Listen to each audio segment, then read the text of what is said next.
안녕하세요. 오늘부터 유튜브를 통해 와인 정리 노트를 만들어 봅니다. WST 레벨 2와 3 과정의 정도 수준으로 저와 같이 와인을 간 넘긴 분들과 소통하기 위해 작성합니다. 오늘은 와인의 재료인 포도의 구성 요소와 화이트 와인, 레드 와인, 로즈 와인의 기본적인 양조 방법을 정리합니다.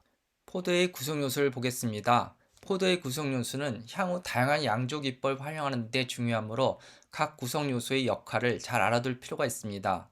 포도는 과육, 줄기, 껍질, 씨, 야생의 주변 효모로 구성되어 있으며 포도의 대부분을 차지하는 과육은 알코올을 만드는 당분, 와인이 산도를 주는 산과 수분으로 구성됩니다. 포도의 줄기는 레드 와인에서 중요한 타닌을 제공합니다. 줄기는 또한 와인의 질감이나 구조감도 좋게 합니다. 참고로 레드 포도 품종인 피노누아, 가메, 까메르네 블랑, 실라, 그르나슈 등에서 줄기를 포함하여 발효를 하기도 합니다. 그러나 덜 익은 줄기는 식물성 향이 나오므로 서늘한 지역에서는 줄기를 사용하지 않습니다. 포도 껍질은 타닌, 색, 풍미를 제공하므로 포도 껍질을 이용한 다양한 양조 기법들이 나오며 WSET에서도 관련 양조 기법들을 중요하게 다루고 있습니다. C는 양조 과정에서 제거를 합니다. 포도 주변에 존재하는 야생 효모는 과육에 있는 당분을 알코올로 만드는 역할을 하고 복합적인 풍미를 주나 품질 예측이 어렵다는 문제가 있습니다. 따라서 일반적으로 품질 예측 가능한 배양 효모를 사용하여 양조를 합니다. 앞에서 말한 것처럼 효모는 포도즙 내 당분을 알코올 전환과 함께 이산화탄소를 발생합니다. 포도즙이 효모를 통해 와인이 되는 것입니다. 이런 과정을 발효라고 합니다. 화이트 와인은 엷은 레몬색을 띠고 있습니다. 또한 화이트 와인들은 대체적으로 향기로운 아로마, 향과 함께 미각에서는 산뜻한 산도가 중요합니다. 양조 과정에서도 이런 점을 고려해서 진행됩니다. 일반적인 화이트 와인 양조에 대해서 알아보겠습니다. 양조를 위한 포도 수확은 기계 수확과 손 수확으로 나누어집니다. 기계 수확은 인건비가 적게 들고 대량으로 신속히 수확할 수 있습니다. 특히 포도 경작지에 악천후가 예상되거나 소비뇽 브랑처럼 단기간에 익어버리는 품종 등을 빠른 속도로 수확할 때도 이용합니다. 또는 와인 산화를 지연시킬 목적으로 포도를 서늘한 밤에 신속히 양조장으로 이동하는 경우 등에도 사용합니다. 그러나 기계 수확이다 보니 험준하고 비탈진 곳은 어렵고 주로 평지에서 활용합니다. 순수확은 기계 수확이 불가능한 가파른 언덕에 포도 재배를 하는 경작지에서 합니다. 예로 독일의 모젤이나 프랑스 북부론 같은 지방에서 사용합니다. 순수확은 인건비가 많이 들어가고 그런 경작지들은 통상 척박한 환경으로 관리 비용도 많이 들지만 높은 일조량과 일교차 등 고품질이 포도 재배에 유리한 환경으로 고가의 좋은 와인들을 생산합니다. 수확한 포도는 이산화황을 도포하는데 이산화황은 산화를 방지하여 포도 고유의 아로마를 보존해주고 항균 작용도 하는 필수 아이템입니다. 수확한 포도가 양조장에 도착하면 으깨기, 압착, 발효, 정제, 안정화, 병익과 포장의 화이트 와인 양조 작업이 시작됩니다. 포도즙을 만들기 위해 포도 껍질을 으깨는 으깨기 작업부터 시작됩니다. 포도즙이 만들어지면 포도즙을 압착하여 포도 껍질과 포도씨 등 포도즙 위의 것들은 제거합니다.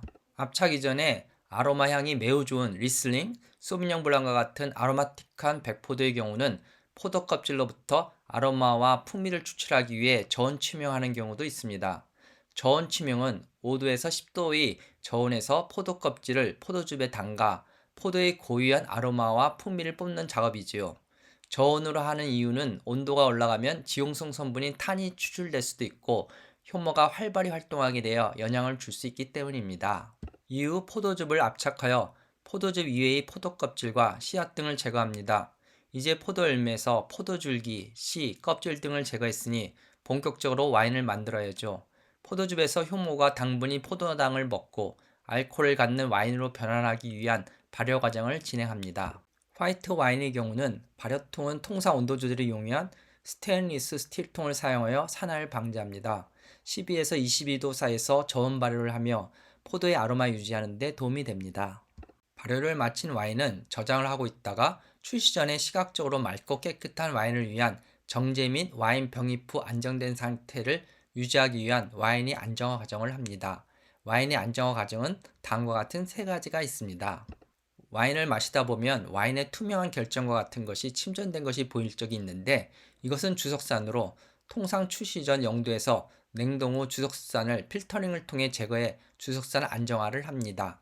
당분이 높거나 알코올 도수가 낮은 와인은 미생물 오염이 될 수 있으므로 표면 여과 또는 이산화황을 사용하여 살균하여 미생물 안정화를 합니다. 끝으로 병입 직전 들어가는 산소를 제거하여 산화를 방지하기 위해 이산화탄소나 질소를 첨가하고 추가적으로 이산화황을 투입하여 산소 안정화 작업을 합니다.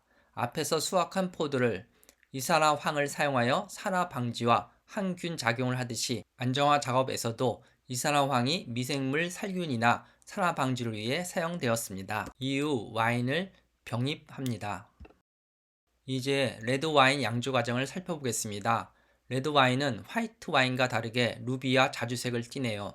또한 타닌의 영향으로 입안이 떨거나 쓴맛이 나기도 합니다. 또한 치아 사이에서도 느낄 수 있습니다. 이런 영향들은 레드 와인이 양조 과정에서 포도 껍질을 중요하게 활용하고 있다는 것이겠네요. 포도 열매를 으깨는 과정은 화이트 와인과 동일하나 압착 과정을 뒤로 미루고 와인 제조를 위해 발효주에서 포도 껍질과 함께 포도즙을 발효합니다. 발효주 또한 화이트 와인 양조와는 달리 유산소 양조를 위해 개방된 발효주를 사용하며 20에서 32도 사이 고온에서 발효주를 사용하여 효모의 활동성을 높이고 있습니다. 개방된 발효주와 고온 발효는 와인 양조에서 색과 탄닌을 추출하는 데 도움을 줍니다. 그러나 레드 와인 발효 중에는 포도 껍질이 포도즙으로 올라와 캡이라는 두꺼운 층을 형성하는데, 이러면 발효주 아래 포도즙과 위층의 껍질이 분리되어 와인의 색과 타닌을 효율적으로 추출할 수 없게 됩니다. 발효 중에 포도 껍질과 포도즙을 섞어주는 방법은 다음과 같습니다. 첫 번째로 밑으로 치면서 적기로 주걱으로 휘저으면서 포도즙 위에 형성된 캡을 아래로 밀어넣는 방식입니다.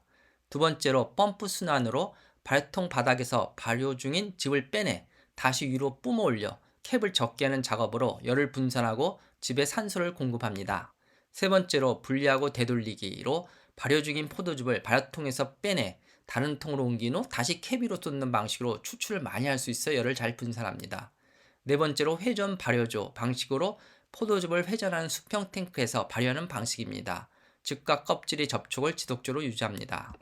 발효 과정에 온도를 올리고 포도 껍질로부터 형성되는 캡을 이와 같은 방식으로 분산시켜 포도즙과 잘 섞이게 함으로써 최대한의 색과 탄닌을 뽑아낼 수 있습니다. 레드 와인의 경우는 2차로 젖산 발효가 진행됩니다. 젖산 발효는 말로라틱 발효라고 하는데, 사과와 같이 산이 강한 말산을 젖산균 작용으로 우유와 같은 부드러운 젖산으로 변환시키는 것입니다. 와인의 2차 향인 버터나 우유, 요거트, 치즈 등의 유제품 캐릭터를 줍니다. 아로마틱한 포도 품종으로 만든 레드 와인의 경우는 2차 향이 고유한 아로마에 영향을 줄 수 있어 일반적으로 젖산 발효를 하지 않습니다. 이를 위해 살균작용이 있는 이산화황, 낮은 온도, 박테리아 필터 등의 방법을 사용합니다. 이후 발효가 끝나면 와인을 압착해 포도 껍질 등을 제거합니다. 와인을 정지하고 안정화하는 작업은 화이트 와인과 동일합니다. 레드 와인의 경우는 스테인리스 스틸통 이외에 오크통도 많이 사용합니다. 오크통 안에서 발효 및 숙성을 진행하여 포도 자체의 고유한 1차 향과 풍미 이외에 바닐라, 정향, 토스트, 삼나무 등과 같은 오크의 특성의 향과 풍미, 아몬드, 호두, 초콜릿 등의 산화 풍미 등 와인의 2, 3차 향과 풍미가 가미되기도 합니다. 끝으로 로제 와인 제조 공정을 살펴보겠습니다. 로제 와인은 핑크나 연어색으로 화이트 와인과 레드 와인의 중간색을 보이고 있습니다. 그럼 로제 와인의 양조법은 어떤지 살펴봅시다. 중요한 것은 두 가지로 단기 침용 방식과 직접 압착 방식입니다.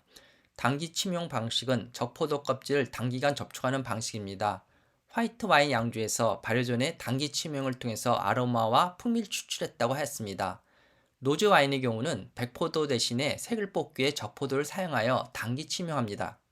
즉, 풍미와 색을 추출하기 위해 적포도를 으깨고 포도즙에 적포도 껍질을 침용합니다. 침용 기간은 양조자가 포도 껍질에서 추출하고자 하는 색과 타닌의 양에 따라 달라집니다. 통상 레드 와인과 달리 몇 시간 또는 하루나 이틀 단기 침용을 합니다.